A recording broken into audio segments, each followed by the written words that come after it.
Bienvenue chers téléspectateurs sur EBC, c'est moi Zalala Mourkan avec le journal. La nouvelle chancellerie des ambassadeurs éthiopiens à Beijing a été inaugurée hier. Le ministre des Affaires étrangères Damakra Makonnen et le conseiller des États et ministre des Affaires étrangères de Chine Qingang ont inauguré la chancellerie éthiopienne nouvellement construite à Pékin. La délégation éthiopienne de haut niveau en visite des représentants du gouvernement chinois, des chefs et des membres du corps diplomatique, des PDG du groupe d'investissement et d'entreprises chinois, des représentants d'Éthiopiens résidant en Chine, des amis de l'Éthiopie et d'autres invités étaient présents.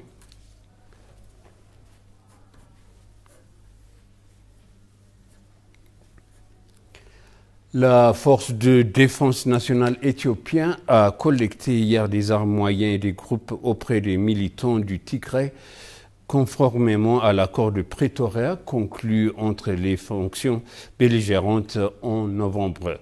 Le général brigadier Debele Makria et le général brigadier Megbe Haile ont assisté à l'événement représentant respectivement les forces éthiopiennes et tigrayens et ont supervisé l'événement qui a affiché les armements. Le général brigadier Tefo Seko, qui a présidé l'événement, a salué cette décision constructive et louable.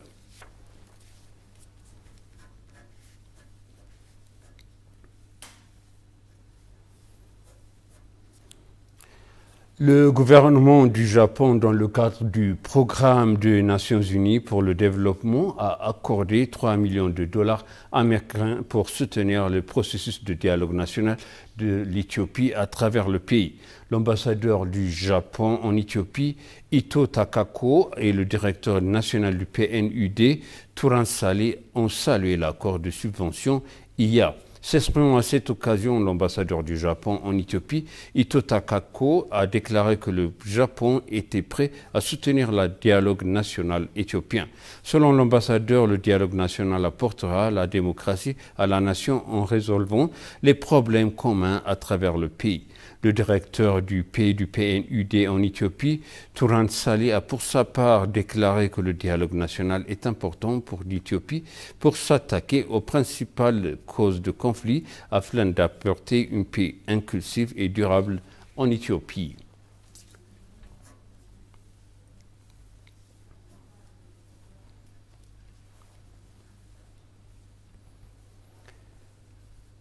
L'Union africaine affirme que la paix et la stabilité du continent se sont améliorées au cours des 2 dernières années.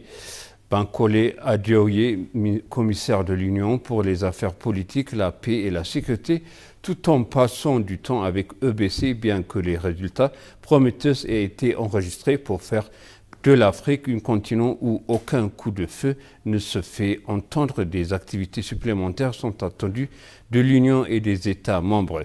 Divers conflits et instabilités surviennent fréquemment dans toutes les régions du continent. Ces conflits et instabilités ont empêché les gouvernements des États membres de l'Union de pouvoir répondre de manière organisée aux demandes de développement de leurs citoyens, et le continent, que l'on dit être un continent de population jeune, est encore sous le soutien des autres. Le commissaire aux affaires politiques et à la paix et à la sécurité de l'Union a déclaré qu'il y a des activités de l'Union africaine à mener pour s'attaquer aux causes profondes des conflits sur le continent grâce à des approches multidimensionnelles.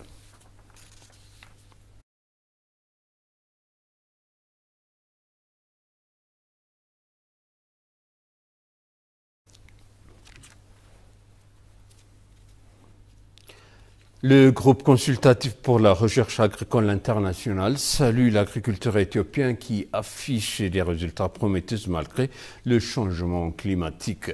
Pendant ce temps, les experts appelle le gouvernement et les autres partenaires à atténuer la variabilité climatique afin d'améliorer la production et la productivité. Cette remarque a été faite lors d'un atelier co-organisé par le ministère de l'Agriculture et l'Agence éthiopienne de transformation agricole sous le thème « Façonner l'agriculture pour un plus grand impact en Éthiopie ». Cependant, l'agriculture éthiopienne n'est pas à l'abri des nombreuses afflictions qui affectent le secteur, notamment les sécheresses, les inondations et les ravageurs émergentes. Les experts appellent le gouvernement et autres partenaires à atténuer la variabilité climatique afin d'améliorer la production et la productivité. L'Éthiopie et ses partenaires stratégiques de développement ont conçu plusieurs initiatives pour s'adapter au changement climatique et transformer ses systèmes agricoles et alimentaires.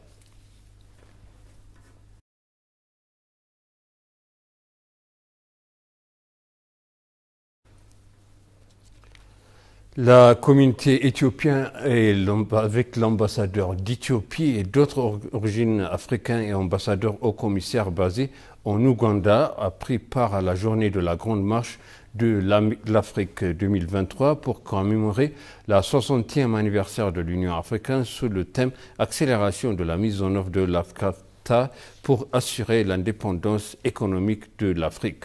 L'ambassade, en collaboration avec la communauté de la diaspora éthiopienne et le bureau extérieur du Kampala Ethiopian Airlines, a tenu un stand coloré lors de l'événement où ils ont exposé des vêtements culturels éthiopiens faisant la promotion des attractions touristiques et des destinations éthiopiennes en tant que terre d'origine. Au cours de l'événement, il s'est tenu à Kololo Independence Group à Kampala. L'alphabet amharique unique a été promu de manière divertissante. On demande aux visiteurs de s'entraîner à écrire leur nom dans l'écriture éthiopienne.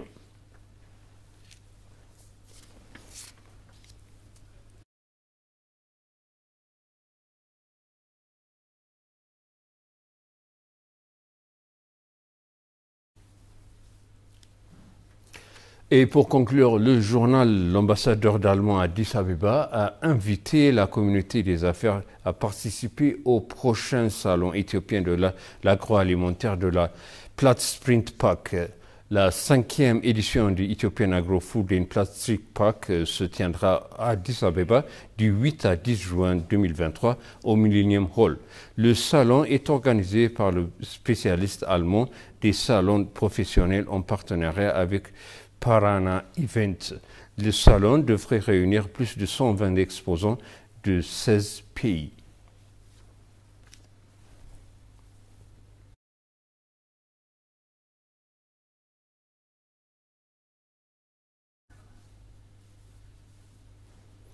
Et maintenant, je vous rappelle les titres principaux.